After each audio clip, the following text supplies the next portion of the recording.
मायका से पहले ससुराल श्रेष्ठ कहानी हिंदी कहानियाँ।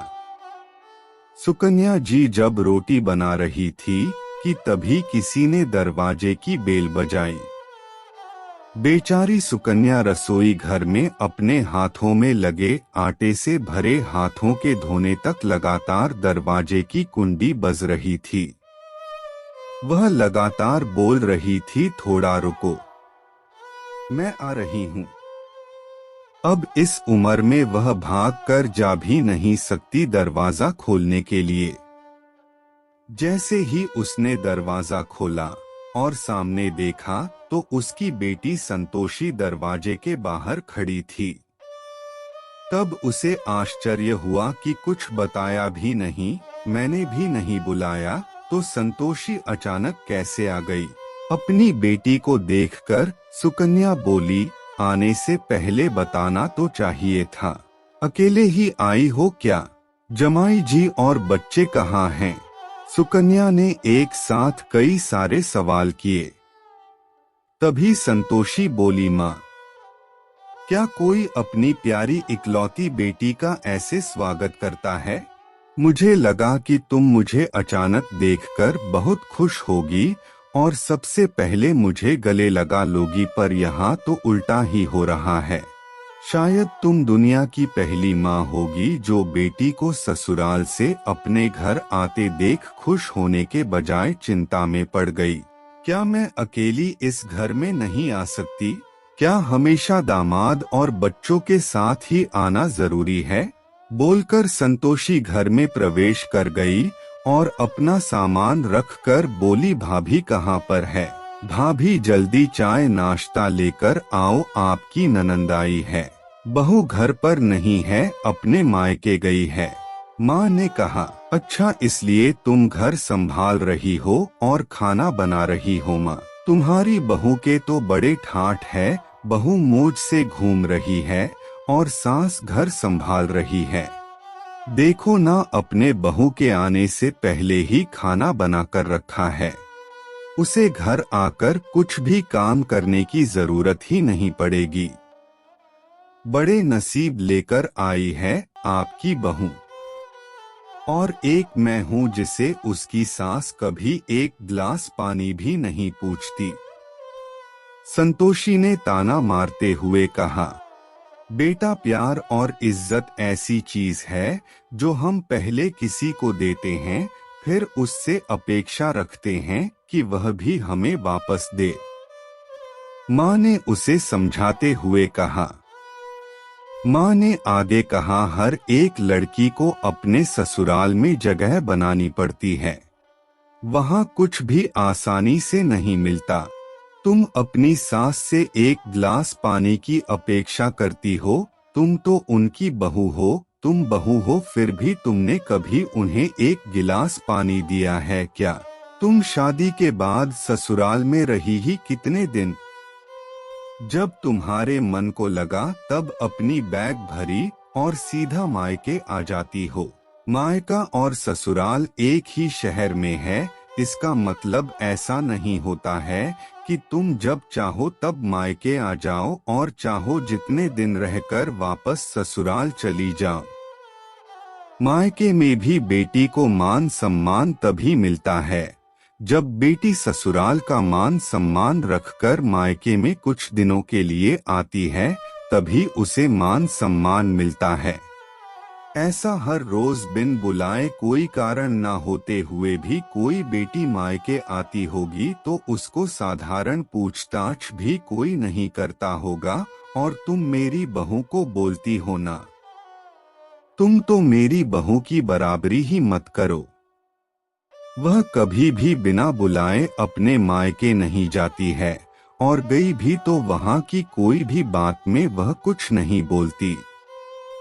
वह जब घर में रहती है तब वह मुझे घर में कोई भी काम को हाथ लगाने नहीं देती। अब मेरी इच्छा से घर के काम कर रही हूँ, वह मुझे काम करने को नहीं कह गई। अपनी बेटी को माँ के सिवाय अच्छा कौन समझ सकता है? मुझे तुम्हारा स्वभाव अच्छी तरह पता है। तुम्हारे ससुराल में सब लोग अच्छे हैं, तुम ही उनके साथ मिलजुल रहना नहीं चाहती। ससुराल तो ससुराल होता है और मायका तो मायका होता है। मायके में घर का काम अपनी मर्जी से होता है। ससुराल में सबसे पहले सबका दिल जीतना पड़ता है, सबको अपना बनाना पड़ता है। इसके लिए छोटों से लेकर बड़ों तक सबको प्यार करना पड़ता है। सबकी पसंद नापसंद का ध्यान रखना पड़ता है। सबसे प्यार से बोलकर सबको उनके घर के कामों में मदद करनी पड़ती है, तभी सब लोग घर में आई नई बहू को स्वीकार करते हैं, उसे अपना मानते हैं। तुम जिम्मेदारी लेने के लिए तैयार ही नहीं हो, इसलिए रोज रोज मायके चली आती हो। यहाँ आकर भी वही करती हो। अभी की बात देख लो, घर में कदम भी नहीं रखा उतने में भाभी को ऑर्डर देना शुरू कर दिया। भाभी मुझे चाय नाश्ता लेकर आओ। वह व्यक्ति घर में है या नहीं, वह कैसी है, उसकी तबीयत कैसी है, वह पूछना भी जरूरी नहीं समझा। घर में आए मेहमान की मेहमान नवाजी होती है, पर उनका बर्ताव बोलना सामने के व्यक्ति को पसंद आया तो मेहमान नवाजी ना मांगते पूरी होती है। पर तुम्हारा ऐसा बर्ताव मुझे ही पसंद नहीं आता तो तुम्हारे ससुराल के लोगों को कैसे पसंद आएगा। तुम बोलती हो ना मेरे बहू का बहुत ठाठ है, तो वो बात सही है। उसने यहाँ हमारा दिल जीत लिया है और हर एक के दिल में खुद की जगह बनाई है। वो रोज रोज तुम्हारे जैसी ससुराल के लोगों के साथ झगड़ा करके मायके नहीं जाती, इस वजह से ससुराल और मायका दोनों जगह उसकी इज्जत होती है। जब तक उसे अपने मायके से बुलावा नहीं आता तब तक वह जाती नहीं।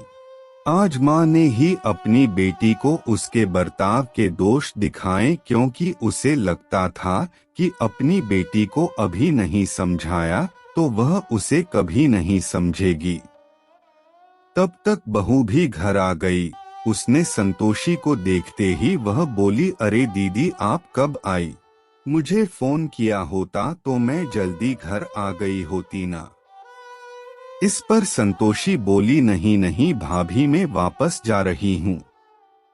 अभी ही मेरी सास का फोन आया था, उनके सीने में दर्द हो रहा है, मुझे वापस जाना है, आऊंगी वापस कभी यहाँ। बोलकर संतोषी अपना सामान लेकर चली गई।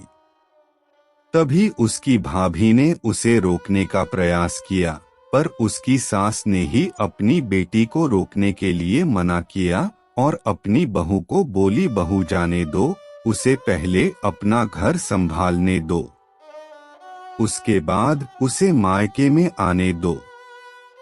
तुम भी किसी के नहीं बुलाने पर अपनी मायके जाती हो क्या? तभी बहू भी समझ गई कि सास ने उनकी बेटी को जीवन का पाठ पढ़ाया। काफी महीने हो गए संतोषी का फोन नहीं आया था। वह खुद भी मायके नहीं आई, इसलिए उसकी माँ ने उसे फोन किया। शुरुआत में किसी ने भी फोन उठाया नहीं। फिर थोड़ी देर बाद फोन किया तो फोन उठाया, लेकिन संतोषी ने नहीं, उसकी सास ने उठाया। तभी उन्होंने उनकी तबीयत का पूछा। फिर दोनों की बातें शुरू हुई।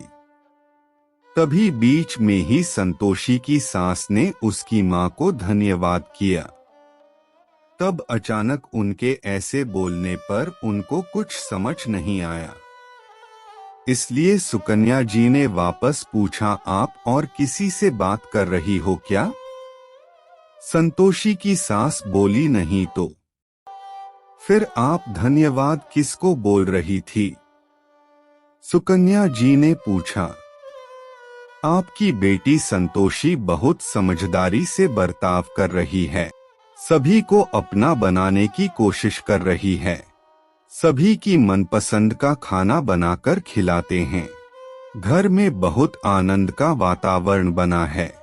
कोई भी झगड़ा नहीं, जैसे स्वर्ग ही बन गया हो मेरा घर। इसलिए मैं आपको धन्यवाद बोल रही हूँ। आपकी बेटी के अच्छे बर्ताव से यह दिन हमें देखने को मिला। हम बहुत धन्य हो गए।